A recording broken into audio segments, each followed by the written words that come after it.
Hey guys, David here and welcome to a brand new episode. Today is another special guest speaker, and talking about it, it's probably the biggest guest we've ever had on the podcast so far. And this week is all about client retention. So before I introduce, which you probably already know from the title, make sure you do subscribe so you don't miss another episode. But let's dive straight into this week's guest podcast.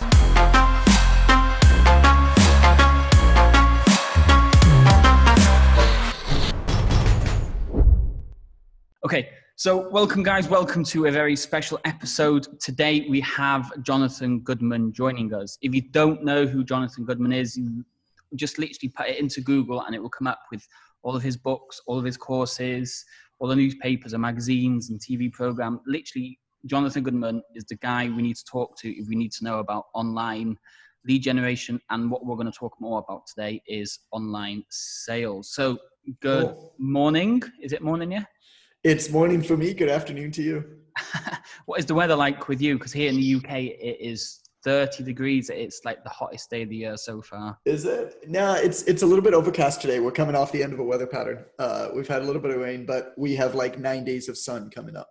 Okay, yeah. And how has lockdown maybe changed the online world? Because for us as gym and studio owners, in Wales, we can only do 1-to-1 outdoors. In England, it's 5-to-1. In Scotland, you can only still meet one person a day. Yeah. Changed much in the online world? Well, Toronto, we actually just switched as of Wednesday, as of yesterday, to phase 2, where now gyms can do outdoor workouts a maximum of 10 people distanced. Okay, yeah. But we're still locked down. The online world hasn't changed that much. There's a lot more noise. There's a lot more confusion. There's a lot more people who have no idea what they're talking about or entering into it, and trying to teach it, even though they've never done it before. But it hasn't changed much. There's a little bit more video training than there was, but that's going to go away the minute that gyms open back up. So, and I think this is a great time to get you on, because a lot of people have maybe tested online since this lockdown has started. Right. They may be enjoying it and think it might be a change in career, but they're really struggling with the aspect of selling. It's so different selling online than it is face-to-face, and people really don't grasp that. But before we dive into it, for people who don't know about you and how you got started, can you tell us a little bit more about how you got started in the fitness industry yourself then? I got started in the fitness industry because I wanted to get girls. That's why we all started lifting weights, isn't it? Dudes. But no, I loved it. I studied kinesiology in university, became a personal trainer in second year university at the university gym, worked second to fourth year at the university gym, started full time afterwards. By the time I was 23, was earning as much as you could earn as a trainer in Toronto, earning, charging the highest you could charge basically in the city, full with clients, referring my overloaded clients to other people, earning some cash from that. And I was making a bit of a salary from hiring and training other trainers as well, because I was the senior trainer at the club. And that was kind of like the top of my career, which is a scary point at 23 years old. Like the type of mentality that gets somebody to that point of that kind of growth mindset, it doesn't let you just settle there. And you're like, things are pretty good. And so I started looking for ways to make additional streams of income. This is back in 2009. So it wasn't thrust in your face the way it is now. Yeah. You had to search for it, put it that way. You had to find the books to read. You had to find the internet communities. They didn't find you. And so I went to the bookstore and started reading about multiple streams of income, and I'd find the books and I'd walk across the street to the library and I'd check out the books. And I just, it didn't really matter to me what it was. I just needed a solution. I needed a way to make money not on my feet. The tipping point for me at the catalytic point was when I injured my hamstring playing ice hockey at night. Yeah. And couldn't work for 2 weeks. And I was like, well, this isn't a career. Like, I want a family. It's cool now. I'm 23 years old. Like, it's fine. But at some point I want a family. At some point I want a career. I want to travel. And obviously this personal training thing doesn't lend itself to that as it is right now. Right. I never wanted to step away from training. And so I looked into residential real estate investing. I built a business plan for 2 smoothie operations, I was just looking for anything. And I came across this term infopreneuring in a book called Multiple Streams of Income by Robert G. Allen. And infopreneuring is selling information. Again, now everybody's like, yeah, of course you can do that. You can do that on the internet. Back in 2009, it was this underground movement. It wasn't common. And it like blew my mind. And so at the center of the universe of infopreneuring was write a book. And the advice was write a book about something that you know about. And I'm like, I know about personal training. And so I wrote a book for personal trainers called Ignite the Fire, which, I mean, it's actually right now, if you go to Amazon UK, it's #1 in exercise and fitness 10 years later, 9 years later. And I think that's the major part of the lesson is I was so ignorant around all of the reasons why I shouldn't write the book was that I wrote it. And perhaps we know too much about something these days that it actually points us in the wrong direction more often than not, confuses us, stops action, makes us question things way more than we should. Whereas I'm of the opinion that you need to know enough about something so that you're not going to make a catastrophic mistake with it. But you really can't know too much about something before you take action on it and start to figure it out as you go and course correct as you go. And I think there's way too much research and way too little action these days. And so, I was fortunate back then that I didn't have the ability to do a lot of research. So I just kind of did the thing. Yeah. And it worked out pretty well. Yeah, just so many things that we can all relate to there. The injury, that was definitely one of the biggest changing points for me. My shoulder couldn't work for like 2 weeks because I couldn't move my arm. And Right. it just hits you hard. It's like, wow, I'm actually working a job. I don't own a business. There's no way I can go. If I stop working, the money stops going in. Yeah. And that's where it changes for a lot of people, that big one. And then a big one, you said, now it's so easy to be able to generate leads and find clients and stuff. But I think people take it for granted almost. Back then, you had to do the hard work to find those people. But now, I think people have got in the mind that, oh, yeah, if I just run an ad, it will get me the leads. It will work. Well, I mean, it might get you eyeballs, but eyeballs are relatively easy to get. Customers are hard to get. It's much easier these days to do a bad job than it ever was before. And I think that's why so many people do a bad job these days, particularly with their marketing and lead generation. And then they say it doesn't work because they're like, oh, I'm putting out content and it doesn't work. It's not my fault. It's like, it's Facebook's fault. It's like, well, no, I mean, a lot of people are doing really well. So it obviously works, but you need to work at it. And you need to work at it in a very strategic sense. Whereas back then, back in 2009, 2010, 2011, it was way harder to get going. I needed to, setting up my website was a few $1,000s. Then I had to basically maintain it myself. I had to teach myself basic coding. I had to teach myself Photoshop. There was no Canva. I taught myself Photoshop on YouTube. And I did everything, right? And it was hard, but because it was hard, there were way fewer people doing it. Whereas now you can fire up any web page on Wix, on Squarespace, or whatever it is for free or for like $10 a month, £10 a month. You can use Canva and make pictures that look halfway decent. You don't need to know anything about coding. You can find people on Upwork and Fiverr to do a lot of these types of jobs for like basically nothing for you. And for the most part, they're reasonably good a lot of the time, which means there's way more people doing bad jobs. And I say bad jobs, it's like good people who are doing work that's not as well thought out.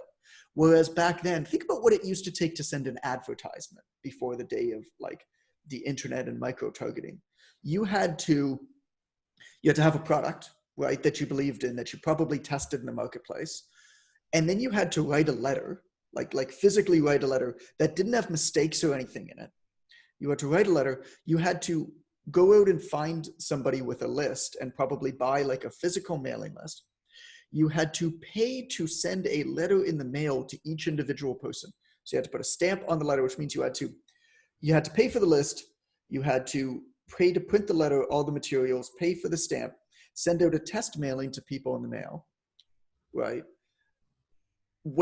Hope that those people are going to cut out a coupon with the scissors or whatever it is, write a check to you, send out that mail back to you. Then you had to collect all of that, deposit the checks or whatever it was, if there was any, establish whether it was a profitable mailing, and then buy another list or buy a bigger part of a list and do it again.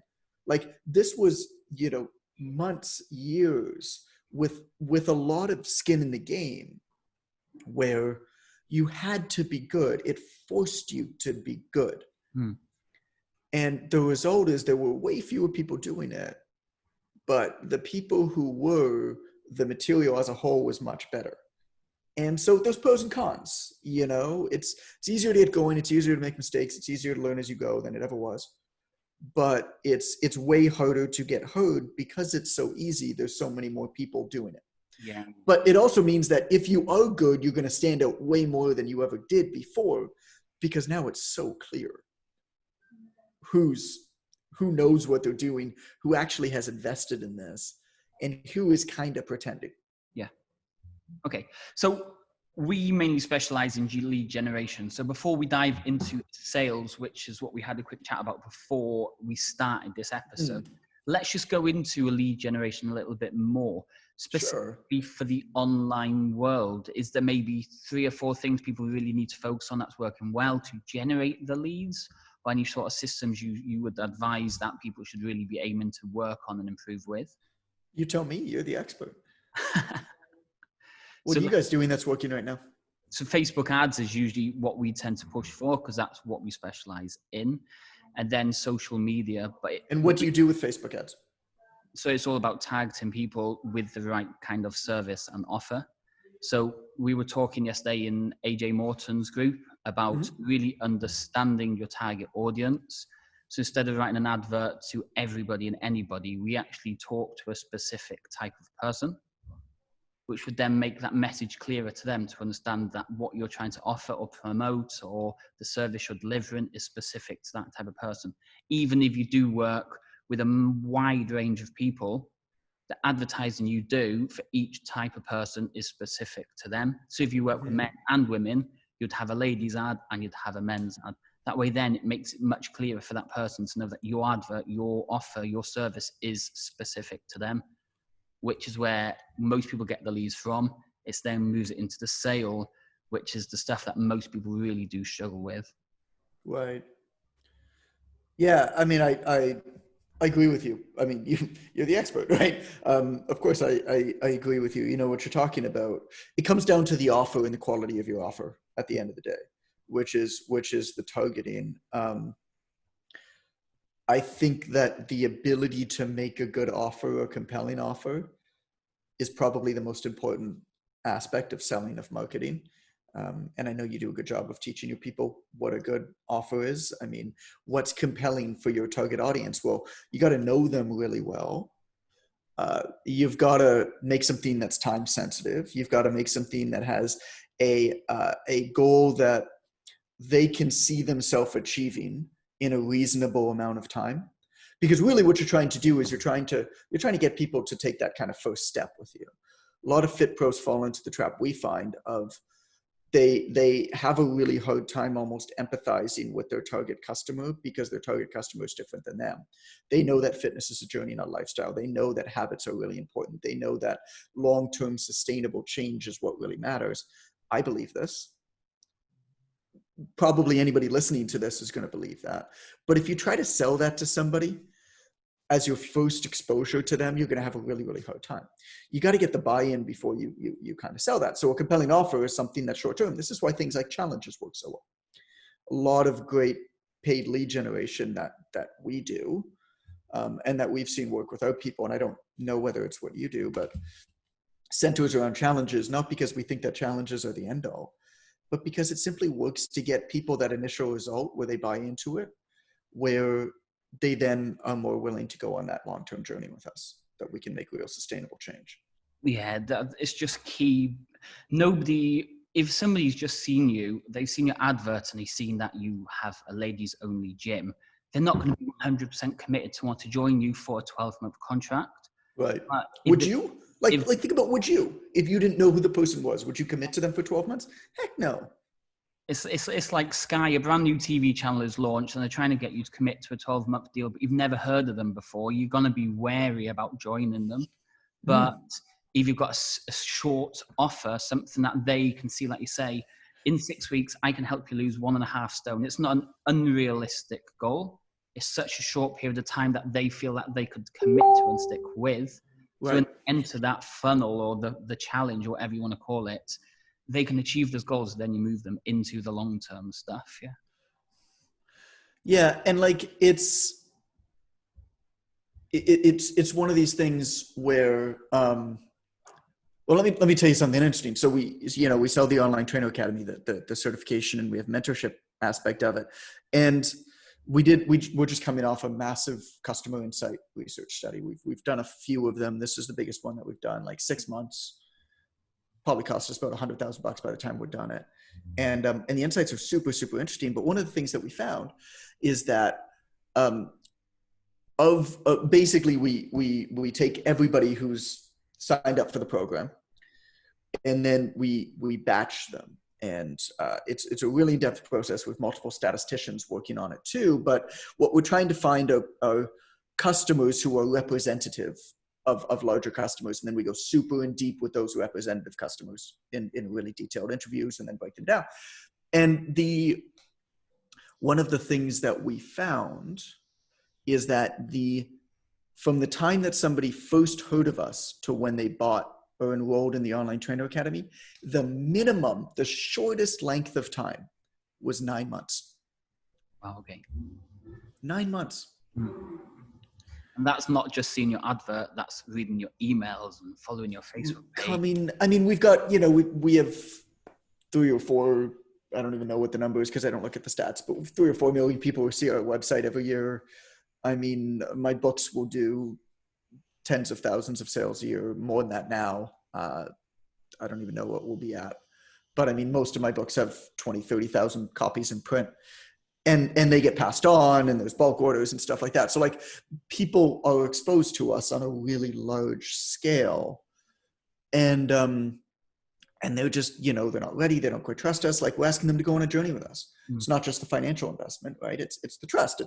It's you wanting it. The biggest thing that you're trying to get somebody to buy into when you're trying to get them to buy into going on a journey with you. And it's the same, you and I, David, teach people business development, really.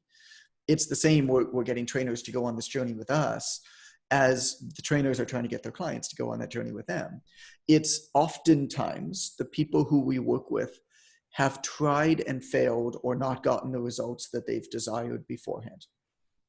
Most clients, most people in fitness that walk into a gym, all of the data shows that they have tried and failed or not been happy with the results a minimum of 3 times previous to when you're seeing them, usually more, which means you're not overcoming a financial barrier. You're often not even overcoming a time barrier. You're overcoming a belief barrier. Yeah. And so how do you get that person to believe in themselves when they've lost that because they've gotten excited before and it hasn't quite worked out? Well, you have to prove them that you have something a bit different, that it's innovative, that there's a reason why this thing will work when other things didn't. And then you've got to get them to take one step in the right direction, one positive step. It's usually all it takes for a buy-in, but that's a big job. And that's not a job that's going to be accomplished with a single Facebook advertisement, right? And so we talk about this with brands, and you hit the nail on the head, I think, with kind of what we do too with our advertisements, is different audience segments, different prospect segments get targeted with different types of ads. When we're looking at cold traffic, we actually run it primarily through partners that we work with that allow us to basically take over their ad account and pay for the ads and then give them a commission if people buy through them. Because our partners are trusted, we run traffic to their audience, and we run exposure traffic. Videos, basically, let this person who our partner trusts, or who trusts our partner, let them hear about us from them first. And then we begin the process of retargeting that person with content, with nurture type materials. It's not a direct mail approach where I'm going to send a letter and I'm going to look at the results. And then of course you've just got to get your data and your metrics dialed into. And there's 2 things there that you talked about. You talked about the clear difference between a gym and an online program. With a gym, they can see your ad and come in and feel, see everything. So the buy-in length can be way short. Way shorter. Yeah. But for a guy sat in Toronto on his computer telling the world, I can help you lose a dress size in a month, to somebody sat here in Cardiff in Wales, never met this person before. They've just seen your advert. It's just like, oh, it's just another one of those, and just swipe goodbye straight away. There's such a big difference there. Yeah. And then, I mean, the I love that you call that local fitness advertising, particularly in not major cities. I mean, if you're in London, it's a little bit different. You know, somebody could go within 20 minutes of them in central London and have how many different gyms that they have an option to. Same thing Toronto, same thing in New York City, Boston, whatever. But local gyms in Cardiff, for example, beautiful place, by the way. They come in, you can get somebody to come in because you're close. It's like reasonably convenient for them. And then you have their attention. You don't really have somebody's attention on the internet unless you really earn it. But if somebody's in the gym with you, you have their attention. Like, they're kind of there, and they'd be a pretty big jerk if they're like on their phone clicking around while you're giving them a tour of your gym, right? I'm sure it happens. Definitely. And then the last bit you talked about was you're running your ads through partner programs. For gym owners like me, it's just basically referrals. Your client is telling their friends about you, and then it's over to you then to look and provide value to their partner or their friend, so that they should be coming to join you. Instead of me saying to you, David, you have no idea who I am. You see an ad from me flying through your feed promising you all of your hopes and dreams. Yeah. You have no idea who I am. How much attention are you going to give to that? If you see it over and over and over again, and it's a really compelling statement, maybe you'll click on it. You probably won't quite pay attention to what it says, but you're just kind of bored enough to click on it. And then over time, maybe you'll opt in to something. Maybe you'll follow me and you'll get to know me a bit better. But if you already trust somebody and like somebody, and you see that person talking positively about somebody else, you immediately now going to be more interested in that person. Yeah. It's like how many, I mean, this is a funny example because we're still in the pandemic and movie theaters aren't open, but like, I don't think that I have ever seen a movie in my adult life that wasn't recommended to me by at least 3 of my friends. I don't think I've ever seen an advertisement for a movie and thought, oh, that looks really cool, I need to go see that. Yeah. It's always been, and this is what I think a lot of people don't really understand. Jonah Berger, who's a professor at the Wharton School of Business, who actually somebody I was working on a project with many years ago that fell through, but did give me a nice quote for one of my books, is the leader in basically social contagion research. And so one of my books called Vionomics, he wrote a book called Contagious. It's a fantastic book about all of the research around how messages go viral, how messages spread. And one of the things that he said and that his research has shown is 95% of word of mouth still happens offline. We just don't see it. You just can't measure it. And I think for a local gym, I mean, that's massive. So we kind of leverage that online with advertisements to help build our brand and our awareness. But most of the people you're talking to are not, online marketers trying to make millions of dollars, at least yet. Another way of looking at it, like you say, referral or associated marketing, it's very similar.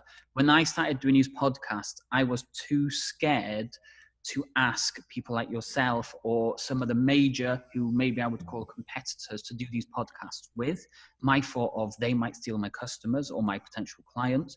But me doing these podcasts with such people as yourself and other people, it now associates my name with your name, which builds my trust 10 times faster. So whether you're online or you're a local brick and mortar business, go and find some big influencers of some big businesses, see how you can associate with them in some way or form. Your name connected to their name massively boosts your reputation in that area. I think the biggest opportunity every single business has these days is to build complementary partnerships with businesses that are complementary and cohesive, yet not competitive with theirs. Let me tell you a few examples of things that we do. So, we've got a big blog and stuff like that educates fitness professionals. We've got the Online Trainer Academy for people who want to take their business online. Girls Gone Strong. I'll give you three examples, three different businesses that we have partnerships with. Girls Gone Strong, I can actually give you 4 or 5, but Girls Gone Strong teaches, call it female specific fitness, but like female is a niche, but pre-postnatal course, coaching and training women. And they don't teach business, and we don't teach that, right? It's not a profit center. So they bought 5,000 copies of one of my books, did a special forward for Molly, who's the CEO, distribute it with their courses. And then inside that book is their affiliate link. So they'll basically get paid back for the purchase of the books. They serve their people more. They send their people to us. They make some money on it, and they serve their people better. That's one. Another one is Libera Fitness equipment company. Makes the Libera Equalizer, a whole bunch of different stuff. They need to segment their list better because they sell to fitness professionals and exercisers. So they use one of our offers. They send it out to all of their people with paid advertisements and stuff like that. And they use our offer to convert their traffic to their email list. So everybody goes to their email list. They now have these people tagged as being fitness professionals. And then they send our offer to their existing email list as a way to segment out fitness professionals and not fitness professionals. We pay them for everybody who converts. So they're getting paid to segment their list with our offer, sending something that doesn't work. Training software companies, obviously. They need their people to get clients. Well, we have great systems for people to get clients. So they send all of their people to us for their challenges and stuff like that. We get their people 5 clients. These people now don't churn. They stay within their software for more than a week, because if somebody gets 5 clients and on an online training software, their lifetime value goes up from about a month trial to a 2-year paid plus. So, I mean, their lifetime value goes from like $0 to $2,000. It's that different for a SaaS company. So they don't even, some of these companies we don't even pay a commission to. Like, they just send us their people because we solve such a big problem for them. I mean, what are companies that your service solves their problem? How can you work with them better?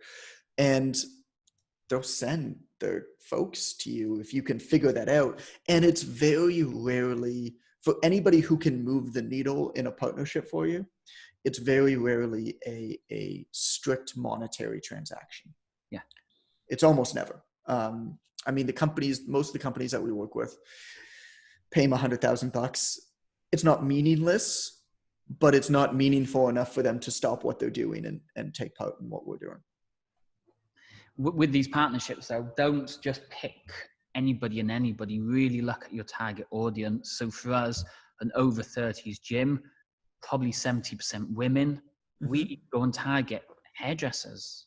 Yeah. Such an easy partnership to have. They sit there for 45 minutes to an hour and a half, getting their hair done, chatting.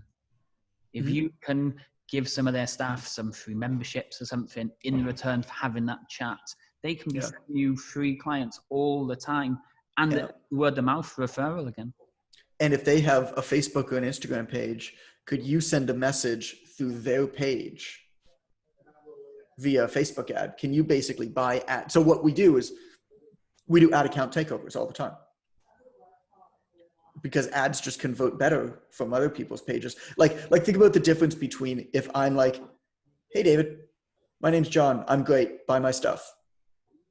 Versus you saying, hey man, I met this guy, John. He's great. You should buy his stuff. Yeah. Totally different, like 100% different sales proposition. It could be the exact same copy. It could be like everything could be the same, just who it's from. And so we do these account takeovers all the time, and they work brilliantly for initial offers, particularly.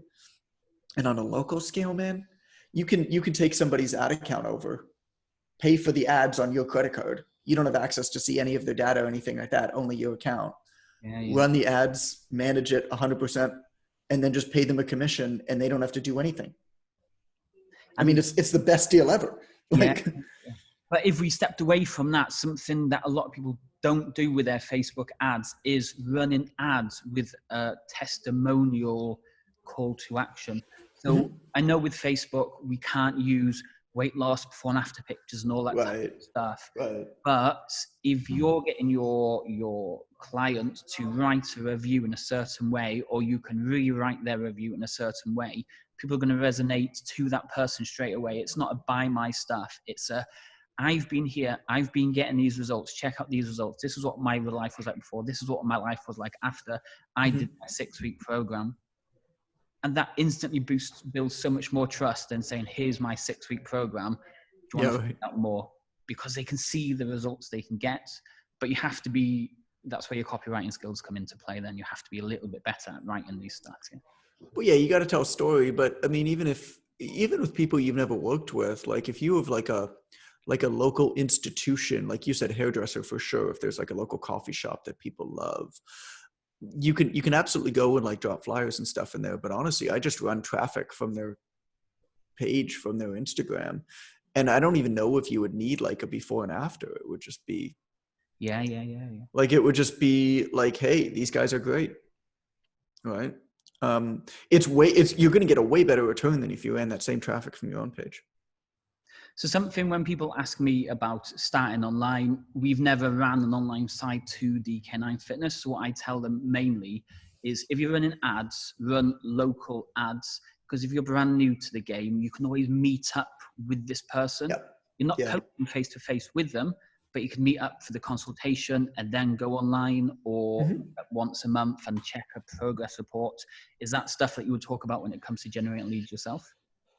Well, I mean, not specifically, but it's a trend that we've seen. I mean, since 2013, when we started teaching people how to add online to their fitness business, doing this for almost 8 years now, we've helped over 30,000 people in 87 countries. And one of the main trends that we've seen, and this surprises everybody when I say it, is the majority of people who do online training, almost all, if not exclusively, their clients are local. All that online allows you to do, particularly with hybrid, which is an approach that I invented back in 2013, is this: it allows you to offer a service that is right for the client at that point in time. There are simply too many constraints in a conventional gym model where business has to dictate fitness. Sessions have to be a certain amount of length, has to start at a certain point in time. People have to show up to a certain location. That's fine for a very specific type of person. But what a hybrid program allows you to do is it allows people to still show up in the gym, people to still have that personal approach, but allows you to mold the program and the delivery and the service around each individual at that point in their life and in their training phase. Like a workout for one client 1 month might need to be 1 hour and 50 minutes long. A workout for that same client 2 months later might need to be 30 minutes long. I mean, it just changes, but you can't do that in a gym. You just can't. You can't build a schedule around that. You can't build a business around that. And so what hybrid allows you to do is it allows you to, and so the majority of people that we work with are not people who like live this dream and put their feet up on the beach and travel the world. And I mean, don't get me wrong, there are some people who do that for sure. But the majority of people actually still work locally, still see people in person. They like seeing people in person. They just use this as I look at this and it's not a pivot, it's an evolution to the business model. It's an evolution that we were teaching people back in 2013. I mean, it's not anything new. It's just a better way to do the same thing. Yeah. So let's move into the sale, and people are generating leads either from Facebook ads or referrals or contacts and stuff like that. The biggest thing we're hearing all the time, especially since lockdown is starting, how do I actually sell to somebody online? So let's kind of go into that in more detail if possible. I mean, I'm happy to, but can like give me a situation, because it's so situation specific, as you know. Yeah. So let's say people are running direct ads and it is to a cold audience. It's a 6-week program, let's say, they're probably charging in the region of £100 plus for the 6 week. Is there ways we can talk on the phone to sell it in a unique way? Is it like a sales script or certain questions we need to be asking?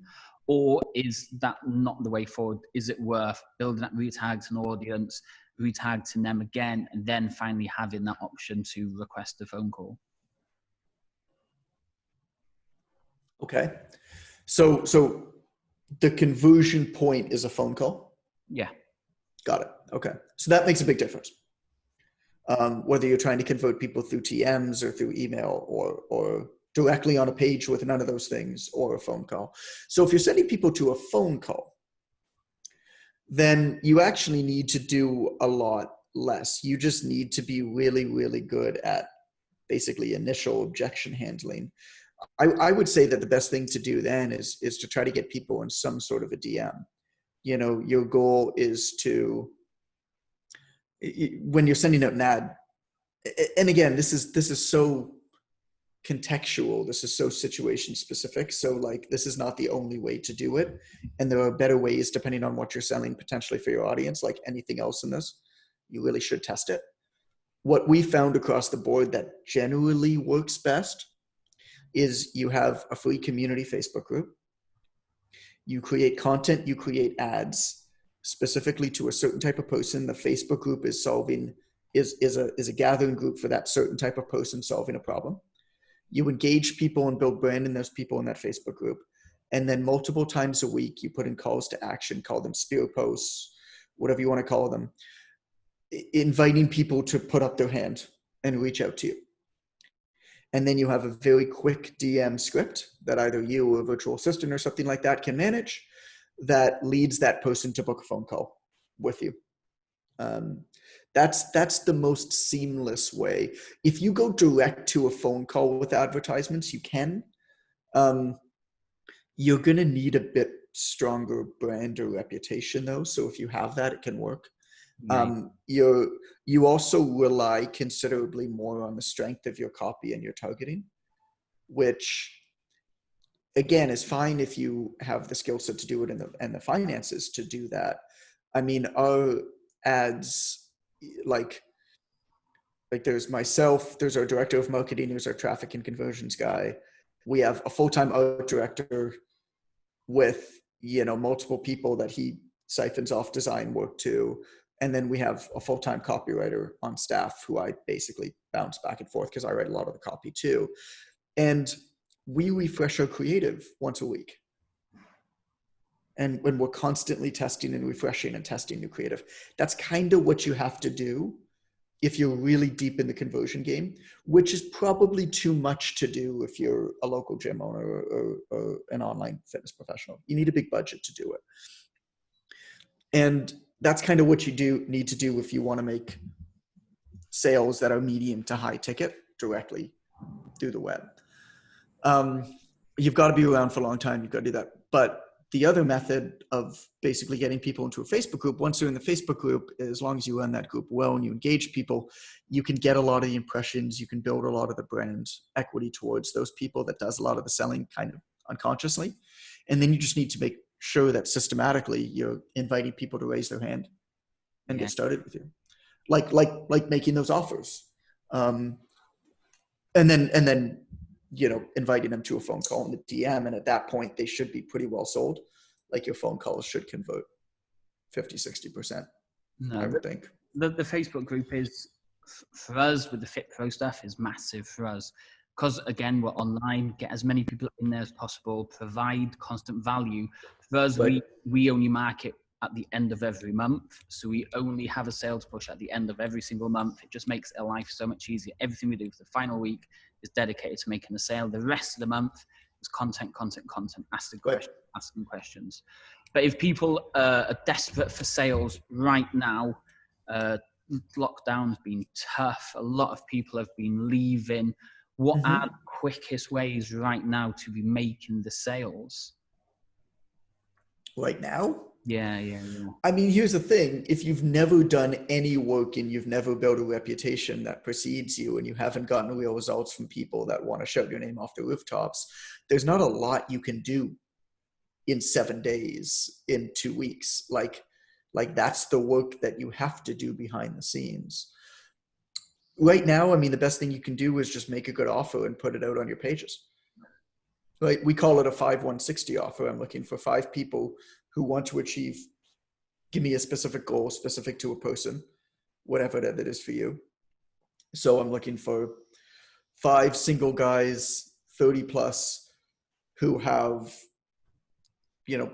want to lose 10 pounds of muscle or want to lose 10 pounds of fat, gain 5 pounds of muscle in the next 60 days. And then the final part of a compelling offer is just some reason to act now. I'm putting together an experimental program starting on this date. You have to sign up before that date. Normally the price is going to be $500. For this experimental group, it's $197. Yeah. So, put that out to your audience like multiple times over the course of a week. At the end of content in its own thing, give last chance offers on your pages. And all that will do is that will take out the low-hanging fruit in your network, right? People who are ready to act just needed to be asked the right way. And if it doesn't work for you, then you absolutely need to do some more work to build a better reputation and to build a better personal network. Yeah. But that works like we've got a challenge where we walk people through that. And we have an 82% success rate of getting people 1 to 5 clients, an average of 4.62 in 7 days with no phone selling or paid ads, just basically by following that process mixed in with some content consistently for 7 days. We've generated something like 800,000, 830,000 plus in training revenue in the last 5 months for people with that. And it's like 95% profit, right? Yeah, and that is key. And it might be a tough one for most people, but you need to be leveraging your Facebook personal account. I know you've got your friends. I mean, at the beginning, because you got nothing else, right? You have to start with what you have. You will ideally, hopefully, build up your professional page, build up your Instagram, build up all of that other stuff. But what most people have been doing is they've been unconsciously building up their network on their Facebook personal page for a lot of years. That's what you have. That's literally the only tool at your disposal that is worth anything at this point. And it's not saying that you should market to your friends and family, but your friends and family might know people who might be interested, right? You're going to get some engagement there, probably, maybe, whereas you would get nothing anywhere else because you haven't done the work anywhere else. So if you've taken the time and you've put out content and you built a bit of a platform anywhere else, yeah, you're obviously going to have an easier time grabbing clients overnight. Yeah. But if you haven't, then your Facebook personal page is literally the only tool you have at your disposal right now. And so you got to use it, and then you start there. And like anything else, right? You got to sit down on a chair before you can squat. You got to squat before you can single leg squat. You got to work out in that kind of stepwise fashion.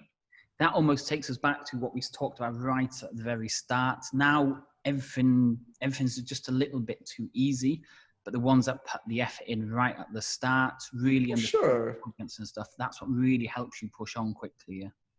Yeah, man. 100%. Like people who have been doing the work for a long time are going to reap the benefits. Right? It's so hard these days to play the long game in this world of immediate gratification, that the value and the rewards for people who do play the long game are so much greater than they ever were. But it's hard, and it's hard for me, and it's hard for everybody. And I totally get it, and I buy into it, and I fall into the trap too of just, you compare yourself to all of these people that have been doing this for a long time that are ahead of you. You're comparing yourself to, the last chapter of somebody else's book when you're just starting yours. You don't see what goes on behind the scenes. It's this idea of it took me 10 years to become an overnight success. You don't see the late nights somebody was staying. You don't see me in 2007 2008 starting my first blog on Blogspot, when the first comment I ever got was from my mother, and that was the only comment I got for the first 4 years. of writing that blog, starting and stopping it 5 different times before I started, what's now the Personal Trainer Development Center in 2011. Like you don't see that work because it was me by myself struggling at 10 o'clock at night after a long day of clients. It's just, everybody's got stories like this, right? Go back to like even the most famous YouTubers. Go in their accounts and go back and look at the videos they posted in their first year.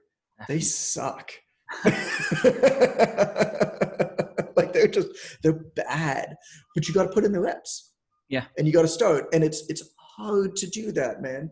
And so you're trying to copy, you're trying to get ahead, you're trying to get advantages, you're trying to sprint past everybody else. And like, maybe there's some shortcuts, but not as big as you thought. Everybody who's in a position of expertise, anybody who's built a business that is any kind of success, or that it seems like that, you're doing the same thing as them and they're having success and you're not. It's like, you don't see the work that they've put in beforehand. Nobody talks about that, but it's there, I promise you. I think that's one of the reasons why you stand out so much compared to everyone else. You're never guaranteeing anybody these massive, massive results. No. Get you to 10K in this period of time. Everything I've read, everything I've seen, it's all about doing the work properly, doing what you want to do to get to that result. And it's foundation. It's foundation. We do promise people that they'll make their first $1,000 extra with online training within 90 days, or your money back. Mm-hmm. So it's not a huge grandiose thing, but it's a meaningful thing. Yeah. But no, I mean, it's foundation. And the reason for that, there's a number of reasons for that. One is, I think by and large, if you look at the failure rate in those programs, it's way too high. And if you look at the cost to participate in a lot of those programs, it's so high that most people doing it can't really afford to do it. And if they fail, they're out of the game. And my opinion is never put yourself in a position where if something doesn't work, you're taken out of the game. Yeah. Never. Because there will always be times where stuff will not work. It's just the reality of the situation. And so if you build the foundation and you build the transferable skills, I believe very strongly that the majority of people that are online trainers are not going to be online trainers for the rest of their lives. It would be a disservice as an educator, as a mentor to people to just teach you about online training, because that would not benefit you for the rest of your life. Have you noticed that in all of these promotions from the people who you're talking about, and there's some people who are good, like, don't get me wrong, I'm friends with a lot of them, but have you noticed that all of their promotions always talk about what happened in the first month or the first 2 months, and they never talk about what happened a year later? Like, isn't that interesting? Because what that tells me is, A, that person just hasn't been around more than a year, which is often the case, or the results that they get aren't sustainable. You know just as well as I do, you buy traffic.